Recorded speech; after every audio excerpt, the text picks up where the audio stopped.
He is Jalen Rose. I'm David What Jacoby. up, We yo? are Jalen Jacoby. What is it that we do? We give the people what they want.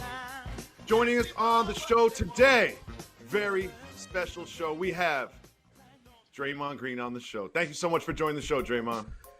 Thanks, Jacoby, for having me. Jalen, appreciate Back you it having off me. pride. Who are we? Yes. All right. Yes, sir.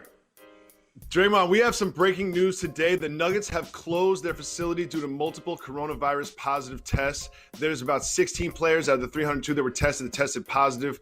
How much concern is there about the virus in this bubble? And if you were going to go, would you go? If I were going to go, yeah, I would go. Just, to have the opportunity to play basketball. And saying that, I think, there's a ton of concern, not only inside the bubble, but, in the country. We've seen cases explode once again. So, it's not just the NBA. Obviously, that's what we're all focused on because that's our, our daily lives until it's going to play basketball. But, this is a countrywide problem. It's not just in the bubble. Day-Day, the NBA is going to put Black Lives Matter on each of the courts that the players are going to be performing on. The players are going to also be able to put personal messages on their jerseys. What are your thoughts on that, and do you feel like that's enough? Well, it's never enough. There's been issues going on regarding Black lives for, hundreds of years. So it's never enough. But it's a step in the right direction, and I think, I always rave about Commissioner Adam Silver, on how great he is and how supportive he is of the athletes. Obviously, there's no secret that, the majority of players in the NBA are black athletes, and so, it's always appreciated that we get that support from the league, and I think that's a step in the right direction, but, you can't say it's enough, just because of where we are as a culture. Absolutely. Systematic racism does permeate throughout corporate America, which filters down through the NBA. If you were going to put a message on a jersey, what would you put? And also, if there are certain policies going forward that you hope the NBA would look to implement as it relates to the climate that we're dealing with right now, what are some of the things you would like to see done? I'm not sure what my message would be on my jersey because I haven't had to think about that because I won't have a jersey anytime soon. But I think it would. I think it would possibly be a cause that I support, organization that's pushing a cause forward that I'm supporting. And as far as the NBA goes, I think we need to continue to see more black executives. We need to continue to see more black head coaches. We need to continue to see more black owners, owning teams in this league. I think, when you look at the landscape, like I said before, there are predominantly black athletes, really pushing this league forward. But yet there's, one black person in ownership of a team. There may be a few GMs, and I know that number is starting to grow. A few black head coaches, those numbers need to move forward. The athletes, that's fine. We're going to continue to be great in that space, but we need those other positions to move forward with more blacks as well. That's a great point. Now, Draymond, I think you're going to have a long NBA career, but I know there's a really long and lucrative media career waiting for you after you're retired if you want it. So I'm going to get you started early. Jalen has the Clippers winning the championship in the bubble. I have the Lakers winning the championship in the bubble. Who is your title favorite right now? I think going into the season and all season long, the Clippers were the favorite. Just when you look at their team, I think they have someone that checks every box, from a defender, Kawhi Leonard, Paul George, Patrick Beverly. When you're talking great size, Kawhi, Paul George, Marcus Morris, they check all the boxes. They can match up with any team well. And, they have shooting. They have Montrez down low. They have everything that you need to win a championship. However, I think, going into this bubble, the Lakers got to be the favorite because, they got LeBron, and that he can kind of adjust to anything And I think he's probably the most disciplined player we've ever seen in the NBA. And that's going to matter going into this bubble. And so I think, having LeBron on your team going into this bubble gives you a slight advantage. Three-time champion. Do you feel like this season will have an asterisk based on everything we're dealing with in the climate and having to go through the bubble in order to determine a champion?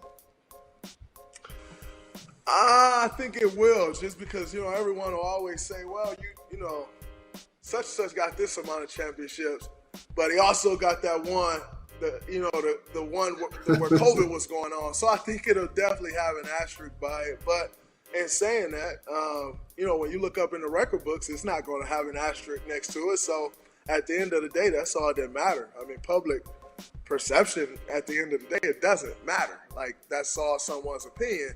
But when you look in those record books, it's going to say a champion, and it won't have an asterisk by it. So it is what it is. A year ago today. Go ahead. I'm sorry, Jacoby. A year ago today, Kevin Durant decided that he was going to play basketball in Brooklyn. He left the Golden State Warriors. How motivated are you guys to get back to a championship level like you were pre-KD? I mean, we're always motivated to, try to win championships, whether that's with KD or whether it's not. There's no added motivation, with him leaving. We're competitors, we're champions, and we're going to continue to try to raise our level of play to that level in order to finish what we started. And that started before KD, so it's not like, we need to kind of rally around this whole notion of KD's not here anymore. Like, we know what it takes to win a championship, and that's what we're going to rally around. So I've already predicted that the Warriors between this season and next season will have the largest leap in winning percentage in the history of the NBA. What are your expectations for the Warriors next season? I don't think that's very far-fetched. Well, we went 15 games this year or something like that. I don't really think that's a far-fetched notion. But, I think we'll definitely return to a high level of play. To say we're going to return to championship level of play, that's never guaranteed. I don't care if you bring the same exact team back that you won a championship with the year before. Every year is different. Every year kind of takes on its own life of its own. And so, I think, we'll definitely be adding key pieces back in and Steph and Clay, and also continue to build Kevon Looney, will be healthy. And so, that's important. We have a few young guys with more experience under their belt. So definitely looking forward to next year and returning to a high level of play. And hopefully we can, come together and get the chemistry back right and, push for another championship or two. I think people need to start putting more respect on the Splash Brothers' names. How dope is it to play with those guys? It's extremely dope. They've, been a huge part in changing the game of basketball as a whole. But then when you play with two guys like Steph and Clay, their selflessness, that's important in building a championship team. It's never all about them. And, for me as a facilitator, I can't ask for two better guys to play with, and delivering the ball, trying to put the ball on time, on target, but always knowing that if you put the ball in the right place, they can get a shot off. And so seeing the eruptions that they can go on, it's always fun to play with those guys and the way they can just wreck a defense. They'll have 2 or 3 guys chasing them, and it's always fun seeing the guys turn to each other and start bickering because they done messed up a defensive assignment. Well, we've seen you bicker a bit on the sideline with some teammates and in the media with some prominent basketball media personalities. Do you think you've deserved your reputation as sort of an agitator? I mean, I guess I don't really look to agitate people. I just kind of play my game. And, I'm from Saginaw. You grow up on the basketball court. That's what you do. You talk junk. That's just a way of life, the way we grew up. So it's no NBA thing or media thing. That's just me. That's the Saginaw in me. I can't change that. So I have a question.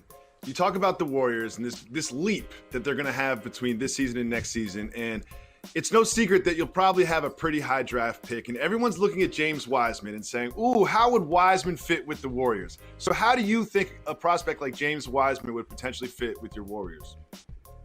I mean, I haven't seen much of him because I don't keep up with a ton of high school basketball, and we didn't get to see much of him at Memphis. But, and I've seen some clips of his workouts and, a couple highlights, and, he looks to be pretty mobile, pretty athletic guy. So, with our speed and pace, the way we play, I think he can definitely be a great add if that was the case. But I don't really know, what pick we're going to get or what pick he's going to go. I am kind of a living testament of that. You just never know how the draft is going to go and how the cards may fall. So we'll see what happens. I know he's high up there. I know Anthony Edwards is high up there. LaMelo Ball. You got all those guys that everyone's talking about. So we'll see how it goes. But nonetheless, I think with whichever pick we end up with, we'll end up with a pretty good player, and hopefully we can add to the fold and continue to move forward.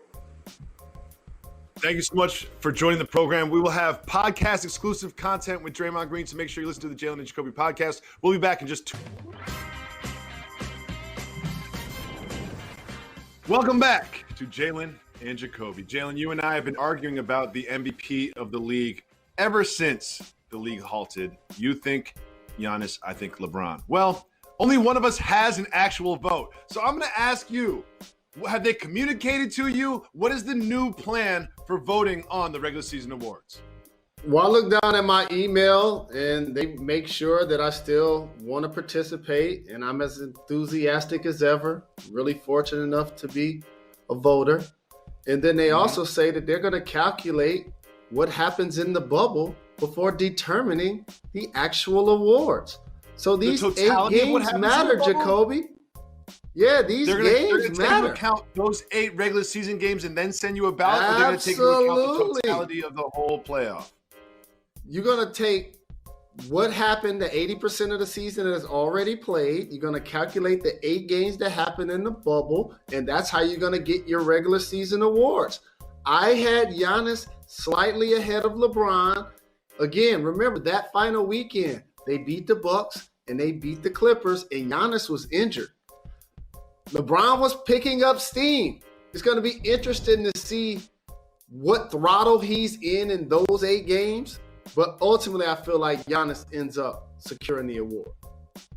So the Lakers, I believe, will end up as the number 1 seed. Do you think even after that number 1 seed is secured, LeBron knows that he is still very much in the MVP race? Do you think that will be in the back of his mind? Do you think LeBron goes down there saying, in these 8 games, I'm going to win over people like Jalen Rose that now have Giannis as the MVP? Not at all, because it's going to be a close race anyway. He ain't necessarily worried about that battle.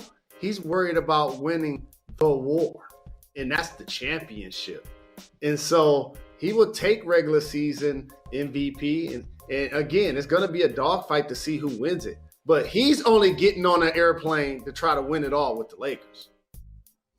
Jalen, I have some concerning news about the Nets, and I have a prescription for the problem. I'll give that to you in just 2 minutes when we return.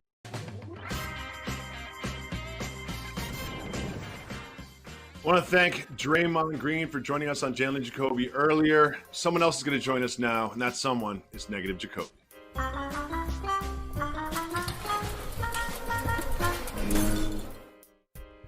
Jalen, KD for the Nets is not coming into Orlando to play. Kyrie Irving saw that, said he wasn't going to play. And then DeAndre Jordan tested positive, so he's not going to come down and play. Wilson Chandler wants to spend time with his family, so he's not going to come down and play. Spencer Dinwiddie just tested positive. He hasn't decided, but it's likely that he won't come down and play. We all know the Nets were really focused on next year, but it seems like they are so focused on next year, I have an idea. They should pass on the bubble. Jalen, what do you think about them just giving the Wizards their spot and as a franchise just saying, we're not going to Orlando? That doesn't make any sense. There's always something to be accomplished as an organization to play meaningful basketball, even if your top players aren't participating. KD was never an option. He just tore his Achilles 12 months ago. Kyrie's been out all year, and the other guys have coronavirus. It makes sense that they're not going to be in the bubble. So that's still something to get accomplished by the other guys on the team. We will be back Thursday at 4. Right now, Thank it's time you. for Highly Questionable Dan Le Batard. You are far too kind.